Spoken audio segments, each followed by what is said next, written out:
All right, Matt. UFC 247 and more in this week's episode of This Week in MMA. As always, one half of your co-hosting duo at Craig Allen FNP. You can find me there on Twitter and Instagram. We have Matt at Matt Allen FNP. Listen, we've got a big show planned. We're back into the live format. We're having a lot of fun over on YouTube, on sportsbooth.tv, on Periscope, and on Twitter. So, Matt, you are not going to want to miss this week's episode of This Week in MMA. Let's get into it.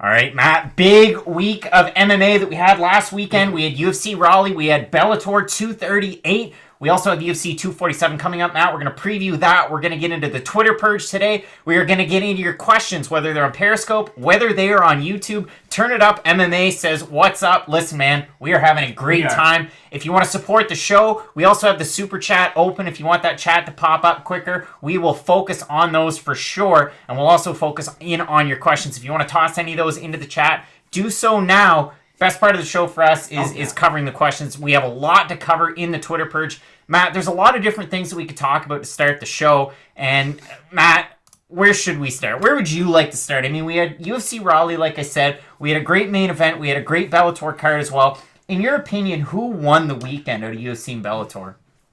I think Bellator did, but I'm sure the ratings say that the UFC probably had better viewership numbers. It just, the Bellator card just felt a lot more full to me. And I did end up watching both. I did watch Bellator live. The good thing about it is they didn't really run over each other. Like, by the time the main event of the UFC was done, there was still 4 or 5 fights left on the main card of Bellator. So you really would have only missed the Ava Knight fight. So it wasn't that bad. You still get to go over and watch Bellator. I thought Bellator was really good. I thought that main event was great. Julia Budd, she made it competitive in certain areas, but a lot of it was just kind of classic Cyborg, getting her up against the cage and throwing crazy combos. I had a lot of fun watching that one. The co-main event was Sergio Pettis. Oh my god. I feel like we had to get that out of the way.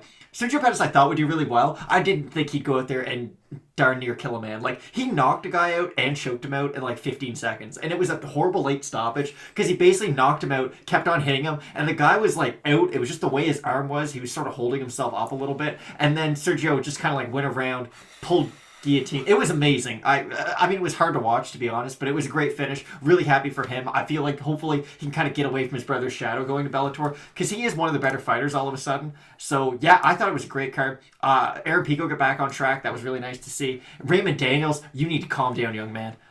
That was awesome. I want to jump in here at this point, and we have a comment as well from Pat Timber. Great matchups in the prelims. There really were. I mean, for me, Bellator won the night overwhelmingly. UFC had some good cards, or some good fights, rather.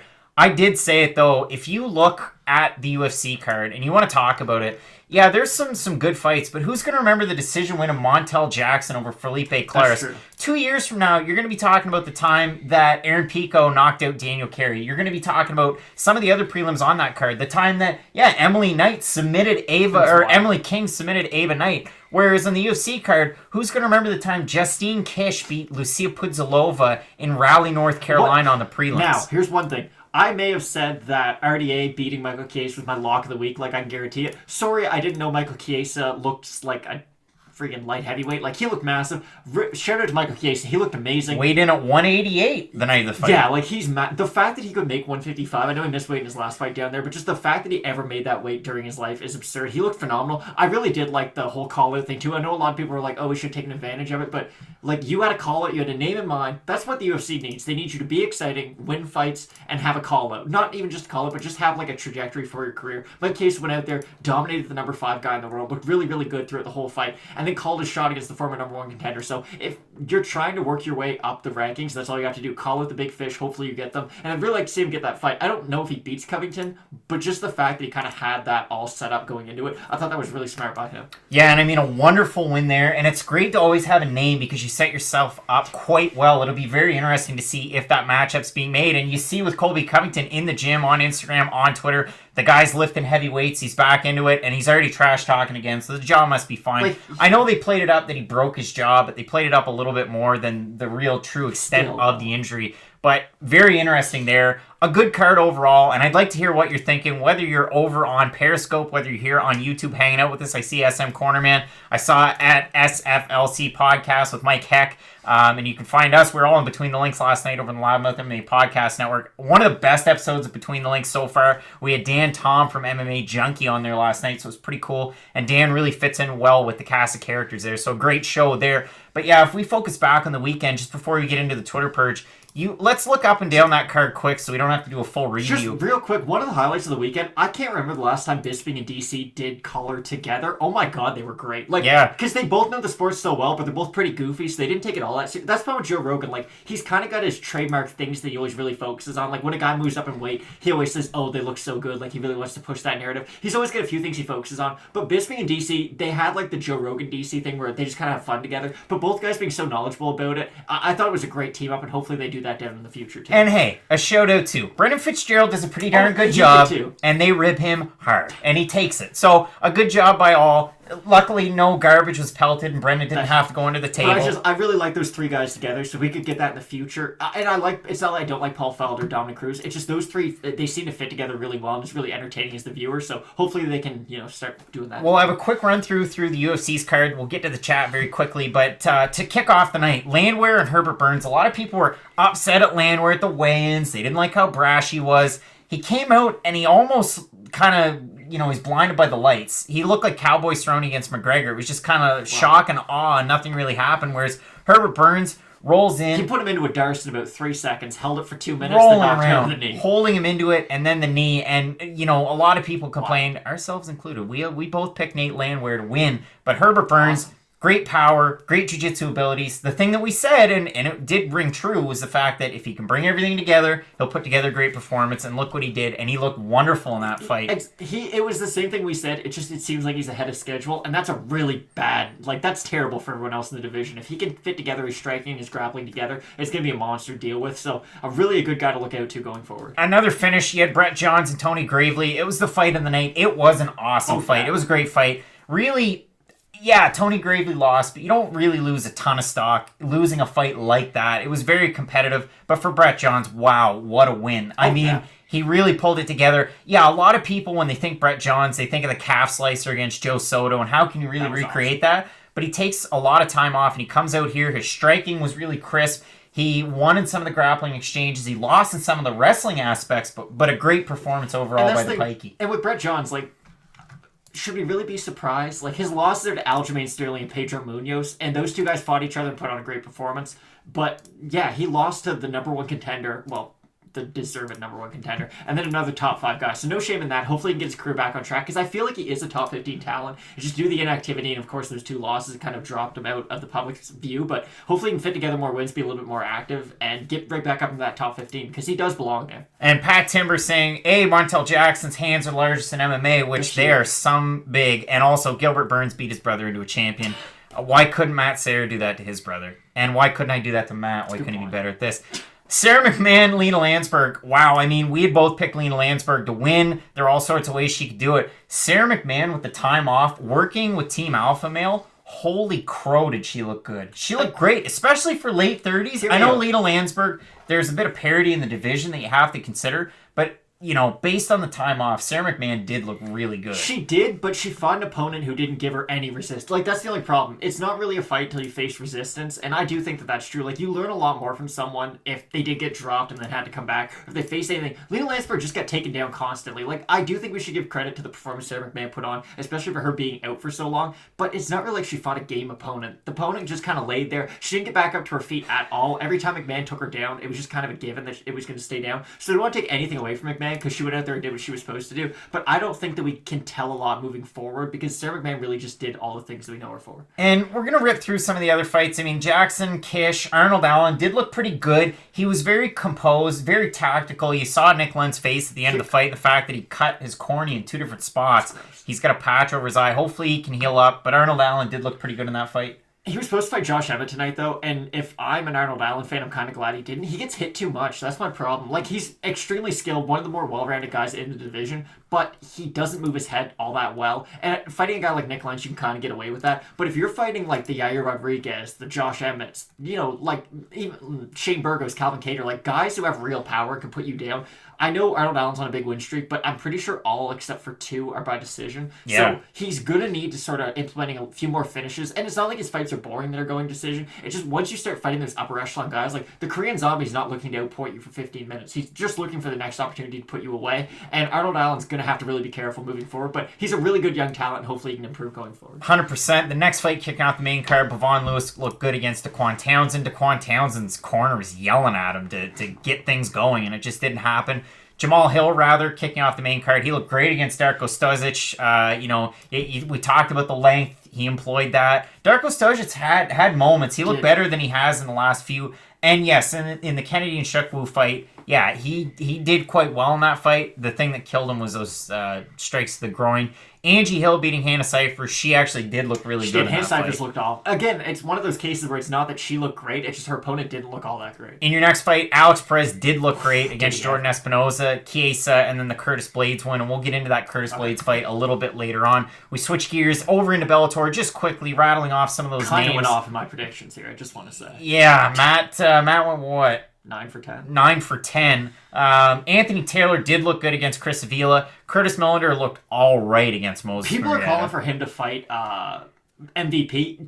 Don't even mention that. Like, Curtis Millender's a good striker, but MVP's so much faster at this point, and he'd probably do the same thing in Paul Daly. Just came down.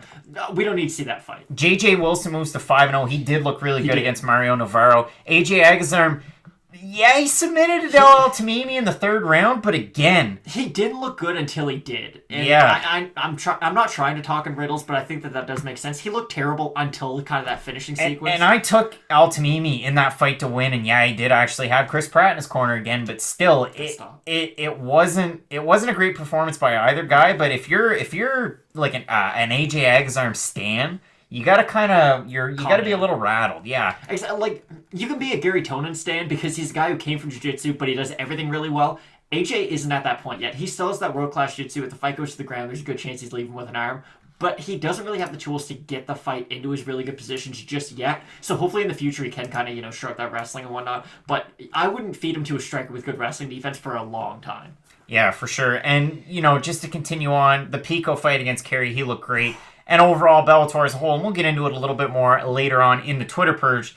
It was a good card. It was a great card. A lot of late stoppages. And again, that's one of those topics that we have in the Twitter Purge. Heading into the chat, Pat Timber again saying everyone is ducking Josh Emmett. Allen got lucky. I mean, Emmett got hurt, so it's not really Allen's fault. But I do agree. No one wants to fight Josh Emmett.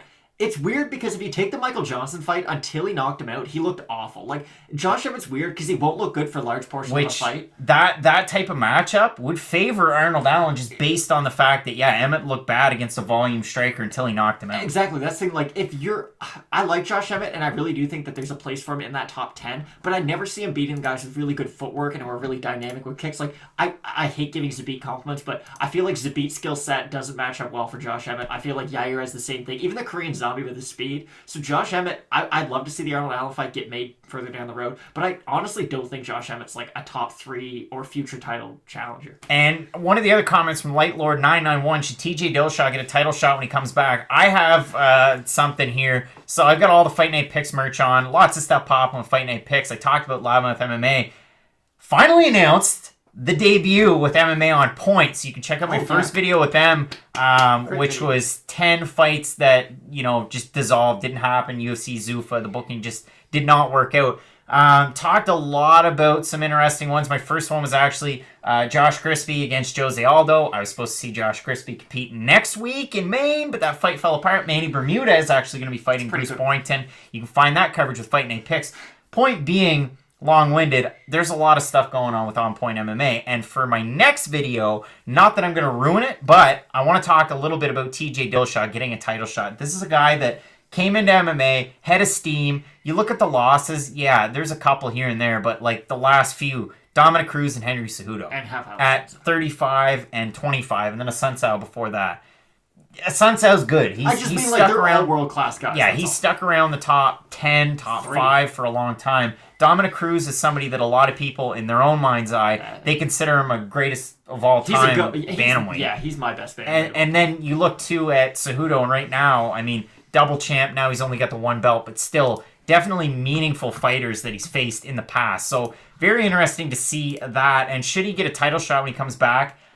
I don't think if you pop like that, you're not John Jones, so probably not. Not even that. You're not getting a title shot, but Jose Aldo is. So, like, I can't say no, he's not going to get one when he comes back, because there's a good chance he does, because even though Dillashaw did pop, like, he's still the biggest name in that division when Dominic Cruz isn't fighting. So, if Aldo can get a title shot, I wouldn't hold anything back, but I don't think he deserves one coming off a USADA suspension. Well, Matt, we'll see what happens. We got a lot of stuff popping here with MMA, and with that, we bring you into our favorite segment of the show. This is the segment where we get into the happenings, all the news, all the info that's going on over on Twitter.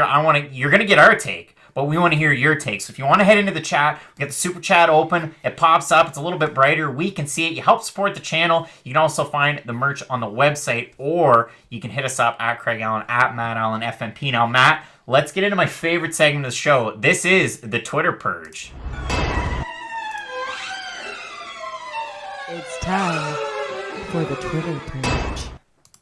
And boom, we are live with the Twitter Purge. Matt, oh boy, we have a busy Twitter Purge. It's actually one of the busiest ones that we've had so far. The first topic here is Stephen A. Smith at Joe Rogan. You're wrong on this one, Joe. Now, Matt, there's a lot of things that happened. Yeah. After the fight, Stephen A. kind of dogged Donald Cerrone, but it wasn't that bad. It was after pretty the bad. Fight, he said he quit. Yeah, he said he quit. He said it wasn't a great performance, but mainly the focus was on the fact that we didn't see enough from Conor McGregor to warrant too much of a conversation. Then after that, he expanded upon it, said atrocious, and that's kind of the clickbait. I say clickbait, but it is. That was the clickbaity title that everybody went with, was that Stephen A. said it was atrocious. Joe Rogan expanded on that on his podcast, and then Stephen A. clapped back over on Twitter. And clapping back is going to go from this tweet to our next tweet. Matt, Stephen A. sending this out. I'm sure you saw the video. It's about 3.5 minutes long. What did you make of Stephen A. coming out and just kind of taking a stand and standing firm? Okay, I actually like Stephen A. Like, I get what he does. He's not like a Skip... Like, Skip Bayless just makes up lies and tells them on TV. Stephen A. actually really knows the sports that he knows. That's the problem with all this. With all these talk radio hosts. Like, if Stephen A. only talked about basketball, we'd be like, oh, he's such a genius. It's just the fact that he basically went to a sport that he knows nothing about. And that's not me dogging on him or anything. It's just, no, you can't know every sport perfectly. And I know that ESPN wanted to get one of their bigger... No, not even one of them. Just their biggest personality in the UFC. It makes sense, too, because you do want a guy like Stephen A. covering the sport a little bit more closely. But it would be nice if he did it for every card, not just for the Conor McGregor ones. And you know that a lot of these sort of mainstream sports journalists only care about, the McGregors, sort of the Khabib, but only because of McGregor and John Jones. And that's pretty much all they care about. So it's really unfortunate that he had to have such an uninformed opinion on Cowboy Cerrone. And I agree that Cowboy isn't in his prime anymore, and that the fight was set up for McGregor to win. I did think Cerrone was going to win. I get where he's coming from to a certain degree, but to say... The one thing no fighter wants to be known as is a quitter. And that's why Roberto Duran's not considered one of the greatest ever, because the whole no moss thing. And, that's the worst thing you can call a fighter, because it not only critiques their skills, it critiques them as a human being. And if you know anything about Cowboy Cerrone, like, he's not a quitter at all. You wouldn't have 50 MMA fights and, like, ride dirt bikes and shoot things off them. Like, Cowboy lives, like, kind of the ideal male fantasy life. And the fact that you're calling him a quitter because he lost one fight, and if you follow his career at all, he'd been knocked out in 2 in a row. Did he quit in the Tony Ferguson fight? No, he had his orbital and nose broken, and he wanted to keep on continuing. So, to just say something so... sort of offhand, so disrespectful, quite frankly, to a legend in our sport. It's just really unfortunate, and I would really like it if he did start covering sort of the smaller events, not like Bellator and stuff like that, not to say they're smaller, but cover the fight nights and whatnot, and actually sort of get into the sport a little bit before you start covering it on such a large scale. Now, we'll go this way. You look at Stephen A. Smith, the first event that, and I know this was a tweet that was put out there by Josh Gross, and I hold Josh in some of the highest regard in MMA. He's one of the pioneers in MMA journalism. He does great stuff. He said, listen, cut Stephen A. a little bit of slack, and I'm paraphrasing, but, we covered UFC 41 together. That was Tim Sylvia and Randy Couture way back when, so he's been entrenched in the sport. He knows it well enough. But you got to couple that with the fact that Stephen A. is a personality. He's a media guy, and he's going to say some things that are a little outlandish. That's his brand. If you follow him with the NBA or if you watch other sports, that's kind of his thing. See, it's a double-edged sword. You know what you're going to get. He's going to say something that appeals to maybe you're a casual MMA fan, maybe your hardcore is going to pick up on it. And I think discussion and debate, and for him to have this video out there, and then he didn't post anything for 2 or 3 days, he posted it in an ideal spot. This is going to gain a lot of traction. It's going to help ESPN. It's going to help Stephen A. It's going to help the UFC. I understand that there's 2 things I have wrong with this. First thing, it's a little factual thing, and I know what he meant. He said this was Cowboy's first pay-per-view. He meant main event of a pay-per-view. His first MMA pay-per-view or his first UFC pay-per-view was his very first UFC fight after WEC fought on the prelims in his first UFC card. So that's the first thing. He's co-main evented in various pay-per-views before. This was his first main event. And if you look at it too, very, very awkward when he gets into these big spots. Donald Cerrone, they asked him before this, hey, do you think you're going to be able to live up to the moment? Because you haven't before. Remember when he fought RDA? Yeah. Didn't happen for him in that fight night in Orlando. And he said, yeah, this is the time. And it didn't happen. He just seems to not perform optimally in these big spots. So yeah, it comes with the territory. And now we're feeding a fed horse, but I just wanted to get your reaction on the Stephen A thing. Go ahead. Well, just one last thing. I don't think it is right to say the Cowboy doesn't show up in the big fights, just due to the fact that when you go back not even that far, the Al Iaquinta fight was a big main event on Big ESPN, and he ended up beating the brakes off Al. And I know Al's not nearly as good as Conor McGregor, but it just... to say something so confidently without having the information really to back up your argument, because let's be honest, if either one of us, who I would consider hardcores of the sport, if either one of us get into an MMA argument or debate with Stephen A, we'd be able to beat him pretty easily, just due to the fact that he doesn't really have the knowledge behind it. And again, these aren't chirps, it's just the truth. You can't follow every sport and be, sort of an expert in every sport. So it was just very condescending, and I know a lot of it has to do with the fact that Cowboy's such a beloved athlete, and I know a lot of people try to, downplay what he does as an athlete because he might have some controversial views, but Cowboy's one of those guys who, if you like MMA, you're probably a Cowboy fan, and yeah, it's not the right guy to go after. And it's not the right time to say it, really, after, he just lost the biggest fight of his career by stoppage. It's not a good time. If you just sort of pile onto that, it's not that great. So I understand where he's coming from. I do think it hurts the UFC. I think it helps grow his brand and ESPN's. But UFC putting him in such a good position, it makes them look awful, really, because he's going to go on First Take. He's going to talk about a sport that not a lot of people know about. And it's just not good for anyone. So... yeah, I think we fed that horse as much as we're going to today. And Owen Young joining us. Owen, one of the best in the biz, a guy that got me into Brave CF. So thank you for paying attention, Owen, and appreciate the kind words there. Let's move along from Stephen A. Smith. We have gotten into it. Maisie Byrd. The reason why I wanted to bring her up was, like I said, we're talking about somebody that has really backed up their comments and just gone back on what they've said. And she talked about the fact that she fought through the torn ACL. Her dad came out in the media and backed her up, and Roxanne this, Roxanne that. To me, Roxanne Modafferi, again, she's wily, she's resilient, she's a true vet, and she found a way to win. And you can't knock her for what she did. That's the thing. I couldn't agree more. Just because you lost a fight you were supposed to win doesn't mean your opponent did any... you can't... eventually the fall has to come back to yourself. You can't make an excuse for everyone. And a lot of fighters do this. They'll lose and they'll make excuses and then they're like, okay, I kind of get over it. But some fighters get stuck in that and they never really get out. And that's just a big issue, especially a young fighter who's so impressionable like Barber. You never want her to go into every fight and be like, oh, well, I'm still kind of undefeated because I didn't lose that fight. I just got hurt. That's not a good attitude moving forward. And she's not going to make the required adjustments to beat Roxanne if they do ever have a rematch. So hopefully she gets the surgery, everything's good, and she kind of go back to the drawing board. But I don't like it when fighters make so many excuses. I think it's just going to be tough for her to regain fans. After you've done this and then you really dig your heels in, you get your family doing it for you. And yeah, you're going to go to the plate for your family, but still, it's a weird look. And to me, it's not a great one, doubling down. Of all the opponents, too, you're disrespecting the most respectful fighter you're ever going to fight. Roxanne was nothing but just really exceptional, not only in the lead-up, but in the aftermath of the fight. She's been nothing but positive, and it's really nice to see because she has been kind of ragged on by the whole family. So,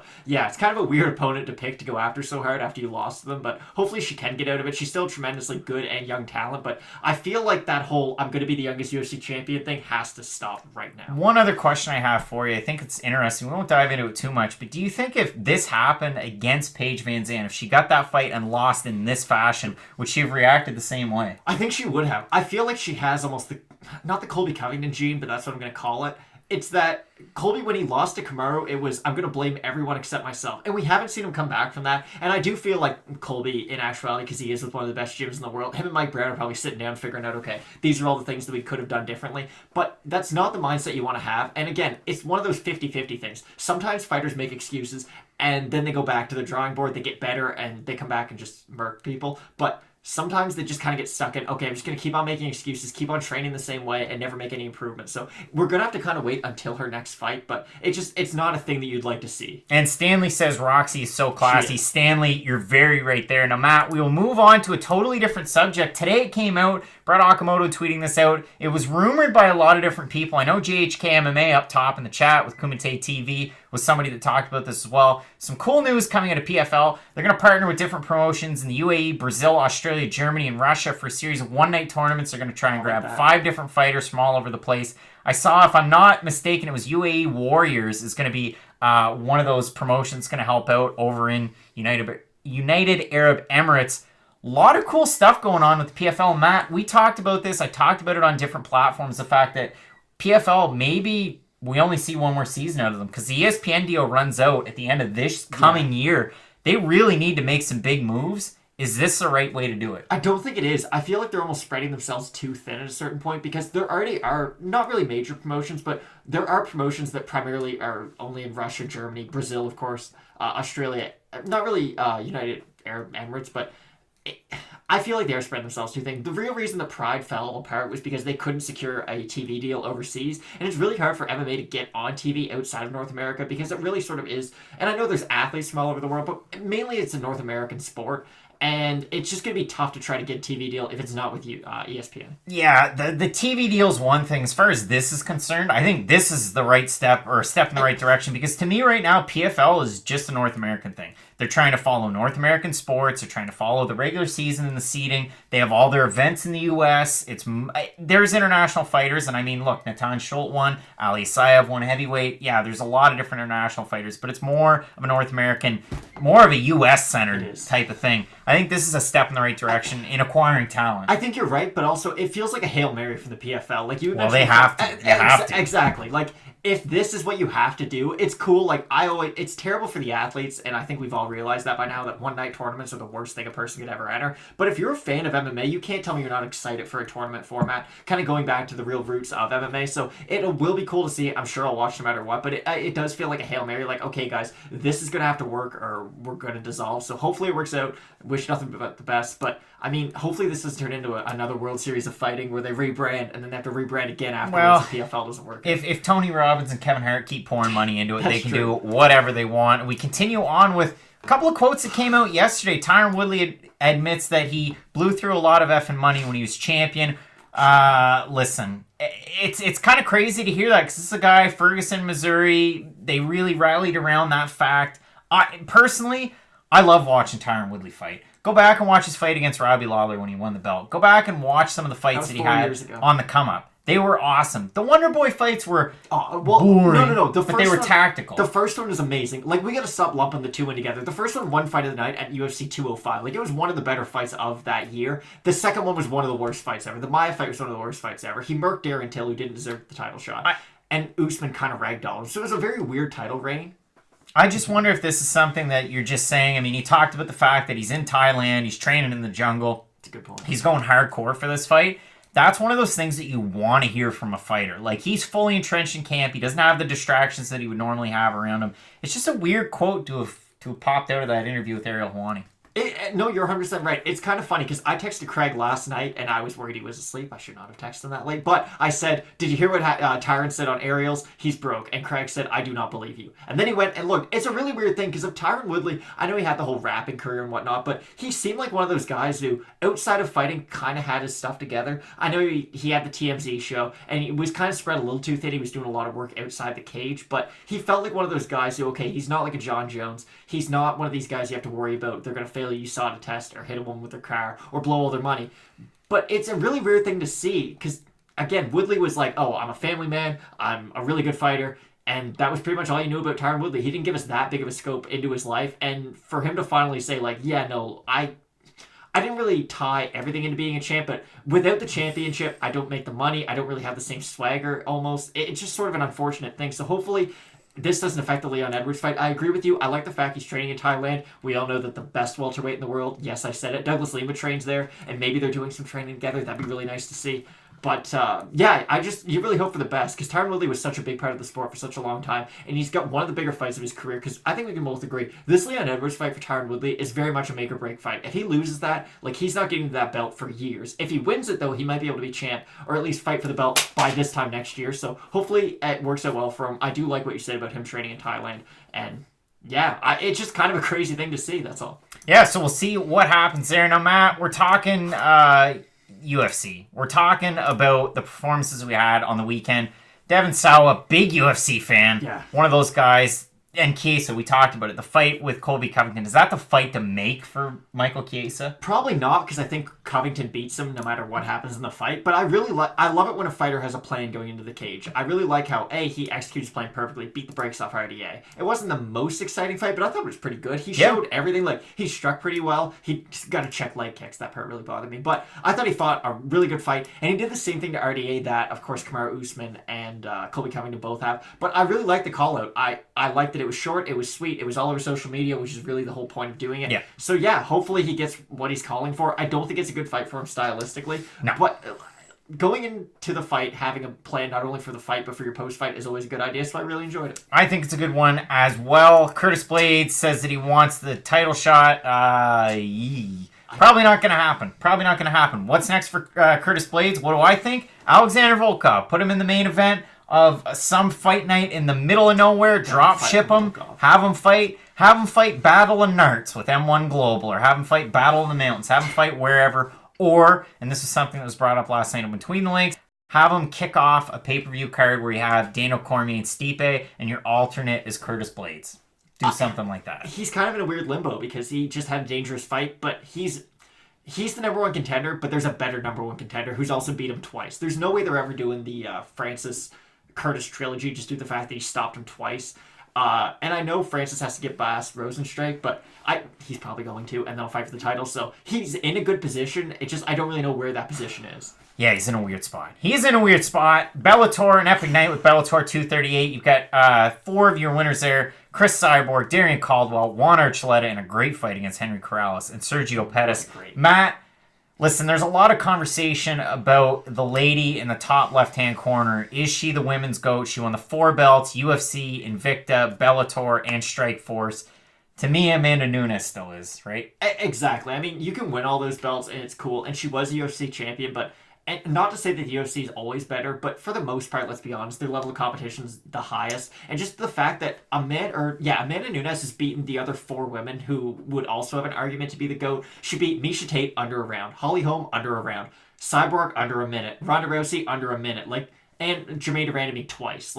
Those are the only other women who could even make a slight argument towards being the female GOAT, and she not only beat them all, but has at least one finish over all of them. The thing that I want to say, Bellator normally does this when they pump the tires of a fighter that's coming into the cage. They'll show the wins. You look at when Anthony Pettis walked in, Joseph Benavidez was right up there, and that was a huge win. Sergio Pettis. He's going to be competing for the title. Benavidez is coming up soon against Figueiredo. When Chris Cyborg walked into the cage, they showed Marlis Kunin twice, and then they showed Charmaine Tweet. Those were a couple of names there.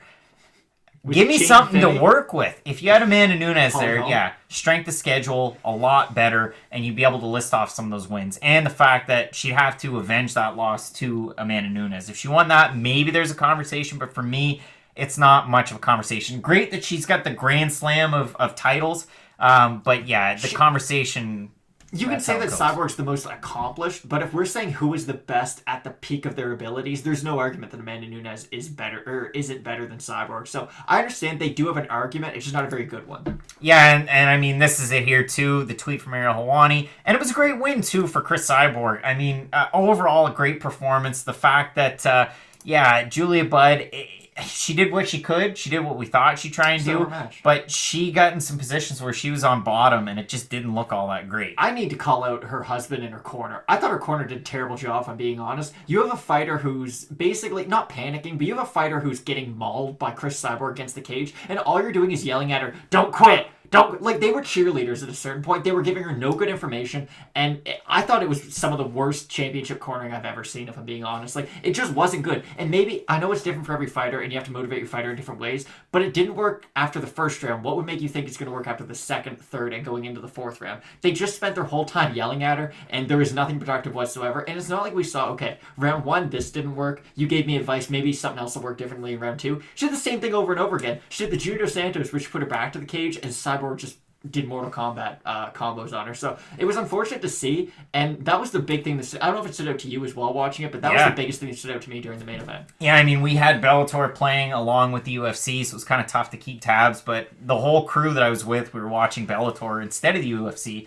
I guess at this point it was over. But point being, Chris Cyborg looked amazing. Her striking looked great. Her grappling and wrestling looked very good as well. And it was interesting to see the corner. And then I thought it was just bad taste where they interviewed Julia Budd. And then right after that, they showed her corner in the loss, yelling, screaming, crying, whatever. I mean, it's her husband and her stepson. So what, like, there's no need. Just focus on the fact that Chris Cyborg won her 4th major title and keep it with that. TV.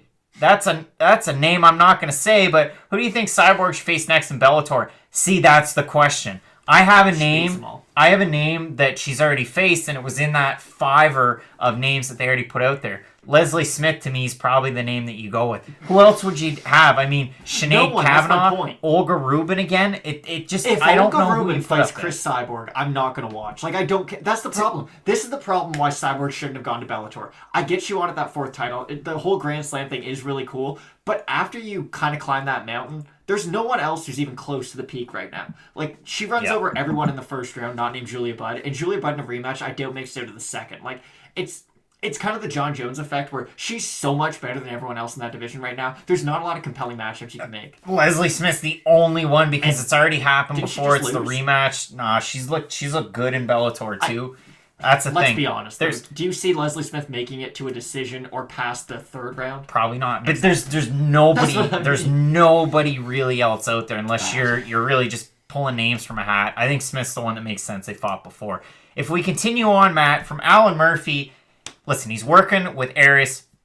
They had a great card in their first one. Rug became a huge star in MMA because if you get him into a key lock or Kimura, he's just going to pick you up and slam you. Pretty dope. And they put on a great card. Their second card is going to feature 2 really big fights. I mean, names like Nordin Taleb, Hector Sandoval, and John Moraga. Listen, Matt, to me, it's awesome to see names like this popping off. It's also great to see, it's going to be in Brussels, but this is a promotion that in their last event, it was in Africa. It's just neat to see promotions like this popping up, and I wanted to mention that. I mean, Nordin Taleb's a guy that we've been paying attention to for a long time, a tri-star guy who had success in the UFC, and he talked about retirement. He's going to take this fight in Brussels. He's a guy from France. He wants France to legalize MMA and maybe take his last fight there. But at least with Brussels, you're fighting close to home, and hopefully you can get a win. And you had brought this up before we started filming. Like, for kind of a local promotion to have 3 fighters of that caliber on there, like, that's a really big deal. And it's great, too, because, like, John Moraga was one of the better guys in the UFC at a certain point. I feel like he runs over Hector Sandoval. And like you said, it's nice to see Dean Taleb's having one more. It would be nice to see him kind of have a swan song sort of fadeaway fight in France, but hopefully that can line up for him. I think it is a great card. It's nice to see all these guys did move on to keep on fighting after the UFC got rid of them. So, yeah, good luck to all. And our last one, Matt, big fight announced today. The fact that Stevie Ray is out of his bout with Mark Chikasi. In steps Jai Herbert. I mean, this is a guy, Cage Warriors champ at 155. Big wins over there, a guy that can finish fights, and it's a great stylistic matchup. You've got UK versus UK. This should be a good one, and UFC London just continues to add. I mean, we talked about it earlier. Tyron Woodley taking on Leon Edwards. Then you just go down through the card. So many fun matchups. And listen, to me, it's just great that you have a Cage Warriors talent that's a former champ. They continue to add and add and add. This is a guy that has a win over Grant. But you talk about a guy like Jack Shore, former Cage Warriors champ, comes into the UFC, great performance. Let's just keep doing that with these guys. Bellator has been capitalizing on this market. Now it finally seems like maybe the UFC is going to put a push on. What do you think? I think it'll be nice. Stevie Ray got lucky on this one, for being honest, because I feel like Mark Casey was going to absolutely. He's looked great. They both look good lately. But also, Mark Casey's finishing people and doing it with like crazy head kicks. And I know he had that bad losing streak, but when you look at it, he lost to Jakar Close, Nasrat Haqparast. That doesn't look great right now. and then Dan Hooker, who's one of the best fighters in the world. So he got a really hard schedule early on, but he's looked really good as of late, especially that Joe Duffy one proved a lot to me, at least. I know Joe Duffy's not really the top of the top of the top, but he's one of those guys who he's good enough. He beat Conor McGregor at one point. But he's good enough to give you tough looks, and he's good enough to not just get finished early on. Like, you're going to learn something about yourself fighting Joe Duffy, and I thought March Casey looked phenomenal. Hopefully he can keep that going, and this has Fight of the Night written all over it. Yeah, this should be a great one, Matt. All sorts of things to go through with the Twitter Purge, and again, it's one of my favorite segments. Now, the one thing that I said that we would do, we'll get back over to the main screen, was the fact we're going to talk a little bit of UFC 247, and tonight we're going to be taping our predictions for UFC 247. I'm going to be going away for a week this weekend until next weekend.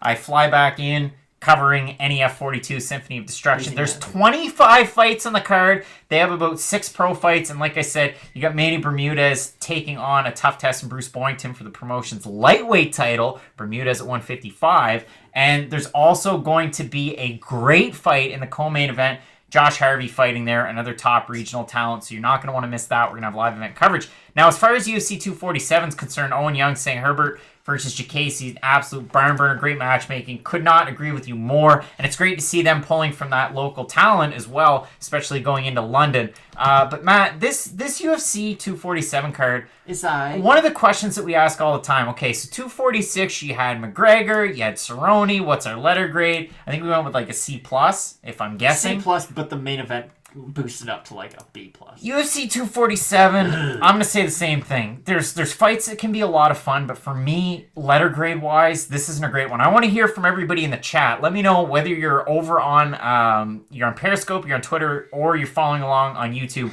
Your UFC 247 letter grade, Matt, why is it a C for you? Well, let's just go through this card really quick. There's not a lot of compelling fights that I'm like, oh, I need to watch this. Like, there's fights that, of course, I'm going to watch because I really enjoy the sport, but I don't need to watch Miles John versus Mario Bautista. Okay, I'm looking forward to that. Again, it's going to be a good fight, don't get me wrong, but I'm not going to be like, oh, let's make sure I don't have anything going on Saturday night. Andrea Lee's fighting Lauren Murphy. That's a big fight at 125. You gotta stop, Craig. Like, these fights are good, and there's some compelling fights, but this card doesn't have big name value. It's got Valentina Shevchenko, John Jones, and that's about it. Derek Lewis versus Alir Latifi is sanctioned manslaughter. Justin Taff and Juan Adams should not be the third fight on a pay-per-view main card. That's just a filler fight. Neither one of those guys should really be in the UFC. Let's say this, Matt. I'm going to cut you off here for a second. Matt, we're focusing on 246 compared to 247. So you look at UFC 246, Boop is going with a D. I can't disagree. That's fine. I get it. Okay, so UFC 246, we had Alexei Olynyk taking on Maurice Greene. That's not a main card fight. Great fight by Alexei Olynyk, but again, that's not a main card UFC pay-per-view fight. That fight sucks. On paper, it sucks. In actuality, it wasn't great. Is it better than Justin Taffa versus Juan Adams? Justin Taffa, Matt, we talked about Justin Taffa before he fought Yorgan De Castro. We pumped his tires. We said De Castro's a good regional talent. Let's see what happens. Yorgan De Castro goes out there and puts on the performance of a lifetime against a somewhat local guy in Justin Taffa. So now you match him up with Juan Adams. Justin Taffa is like a green Tai Tuivasa. It's not because they're from the same spot. He's just a striker. What's Tai Tuivasa? He's primarily a striker, and we don't know what his MMA IQ is in the UFC. In Hex Fight Series, he was great. At 3-0, and his amateur record, he's great. His brother's a glory kickboxer. He comes from a great gym. He trains with those guys, plus, a main guy in the camp is Mark Hunt. Justin Taffa is a really good talent. I think he has potential. Yeah, maybe if you put him on a main card of a pay-per-view like this, it could end up well. But Juan Adams, we haven't seen it in his last few fights. Juan Adams against Greg Hardy did not look great. Why is this fight on the main card of a pay-per-view? Why? It doesn't make any sense. I'm going to go a step further. Why is this like in the UFC? Juan Adams isn't a UFC talent. He gets tired, doesn't have good wrestling, and can't strike. Justin Taffa has shown promise, but in his only UFC fight got finished in under 2 minutes. Like, I understand that not everyone can be 17-0 or like 14-3, but we need to get to it. Like Dan Ige versus Mirsad Bektic is a very good fight, and a fight that I feel like we can both agree there's a lot of compelling kind of storylines that will come out. Dan Ige Mirsad Bektic could be my fight of the night. Yeah, but on a pay-per-view, like, you're making somebody pay $64.99 to see Dan Ige fight Mirsad Bektic, or to see Justin Taffa with 4 professional fights fight Juan Adams with 7 professional fights. I agree with you, but you can't rag on the Ige versus Bektic fight, because every pay-per-view has that one fight where there's two guys who either one's ranked and one isn't, or both guys are unranked, and it turns into a barn burner, and that's one of those excitement level fights. But to have Derek Lewis and Ilir Latifi, a fight that there's not a lot of fights that I can say, like, oh, I know exactly what's going to happen. I can tell everyone what's going to happen in that fight. Derek Lewis might go to jail afterwards, because Ilir Latifi's just slow, and he's coming off a knockout loss, and you're feeding him to one of the best knockout artists, a weight class above that he normally competes at. No, Matt. Makes no sense. No, Matt, because Ilir Latifi once upon a time fought Blagoy Ivanov on the regional scene. And they broke the cage. Back in Europe, and they broke the cage, and it happened. It was a thing that happened.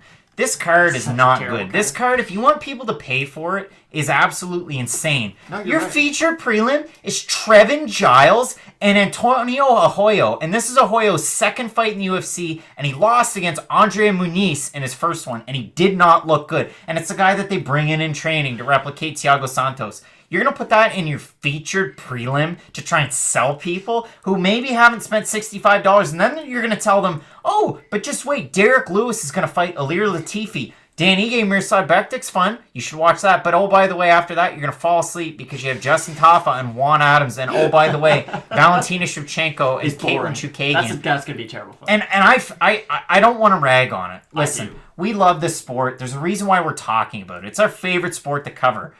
But this ain't it, UFC. This ain't it. And if you want me to go out and buy this pay-per-view and then buy the Conor McGregor shirt with the stupid, he looks like a made-up action figure, it's just, where's the line in the sand? It feels like you're mad about a lot more than just the UFC at this point. Where's the line in the sand? But I'm just going to go over the two main events really quick, and the main and the co-main. It's going to be and still times 2. I can almost guarantee it. At least with Thiago Santos, it was okay. This guy's so absurdly explosive that he could land something, and it could hurt John Jones. And I know John in his last 2 fights, a clean John Jones is like a good fighter, but he's not like, like, he's really good. He's going to run over Dominic Reyes because you don't deserve a title shot off beating Chris Weidman, who's lost, 5 of his last 6, all by knockout. Not really a great sign. And, yeah, I couldn't care less about this card the more I think about it. Chu Kagan versus Valentina. I've been saying this for a long time, and I feel like people are starting to get on board. Valentina's not an exciting fighter. Like, her fights aren't fun to watch at all. If she finishes people, they are. But when you really think about it, the Holly Holm fight, garbage. Both Amanda Nunes fights, not very good. In her last fight, it was so bad that the woman who lost got cut from the UFC. Whoa. Remember the Jessica I fight? That was great. Again, she has the Holly Holm effect where when she wins, it's really good because it's always by knockout, but all of her other fights are just really boring decisions, and Caitlin Chu Kagan plays right into that. Valentina Shevchenko opened as a -600 favorite. She sits right now just shy of a -1100 favorite based on average rankings over on Best Fight Odds. So that's just where the cookie crumbles. And Kairos, who's one of my favorite guys in MMA, said this is a damn layup for Derek.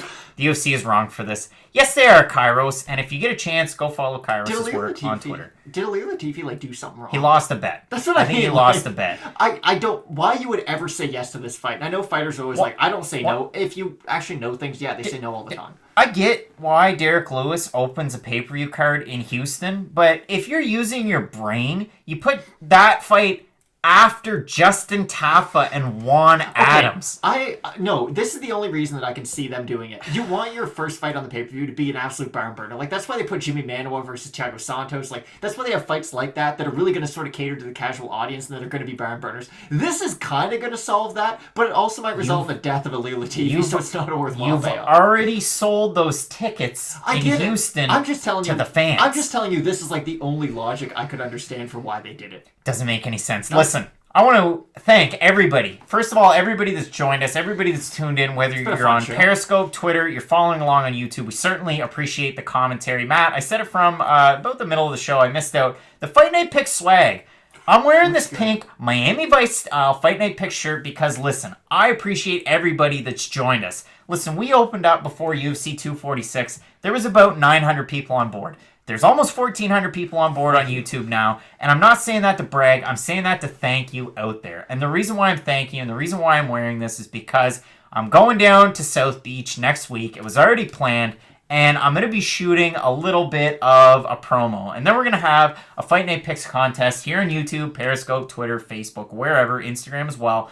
And I want to shout out all the fans out here. So to Pat Timber, Boopa, Owen Young, TTV, The lads. Turn It Up MMA, Kumite. Light Lord 991, Kumite TV, JHK MMA, and Kairos. Yes, Kairos. We're big fans of your work on Twitter, and you're one of the most enthusiastic people out there. We just want to shout everybody out because we really do appreciate you. We wouldn't be able to do this type of stuff without you. And again, it's our favorite sport. I'm assuming it's yours, and if it's not, be sure to tune in. I'm sorry we ragged so hard on that UFC pay-per-view. It's still going to be good. It's still going to be good. Trust me. But still, no, we're really looking forward to it. Tonight, we're going to be, like I said, we're going to be doing our UFC 247 predictions. Those are going to drop on Thursday of this week, so you get a good chance to see them before the next weekend. Like I said, I'm going to be covering NEF 42. It is a full house of a card. And by that, 25 fights. There's like 6 pro fights, 19 amateur fights. But there's some of the biggest names in amateur MMA on the New England scene, but also the pro card is really good and really competitive. Like I said, Josh Harvey's fighting Jesse Erickson, who's actually on Man vs. Bear on the Discovery Channel recently, so that's pretty cool. That's awesome. And he's a guy with a good record taking on really, really good fighters. Kairos is turning on the notifications. Thank you. Listen, man. You're a good man. We certainly appreciate We do. you. And I'm not joking. And the other point I wanted to make is, if you can follow along with that content, listen, we really appreciate it. We certainly do. I know this sounds like we're really going over the top, but I'm serious. Just the fact to know that there's people on the other side looking through their computers who care enough to actually sit down and listen to what we have to say, it really means a lot to us. And just the fact that we can sort of share, not really even our knowledge, but just our opinions and kind of, the news that's coming up in MMA, I couldn't appreciate it anymore. You guys are amazing, all 1,400 or so of you. And yeah, to everyone in the chat, like you had mentioned, it's really nice that we do have this level of interaction between the two. So just let's keep up the good work. 2020 is going to be a great year, and it's going to be made even better by you guys. Can't wait for the busy 2020. We're going to be covering those fights. I'm going on vacation. I'm looking forward to it. Plus, we get the 247 predictions. You're not going to want to miss those on YouTube with Fight Night Picks. You can find me on Twitter and Instagram at Craig Allen FNP. You can find Matt at Matt Allen FNP. Matt, with that, we're out of here. And as we always say, let's get into it.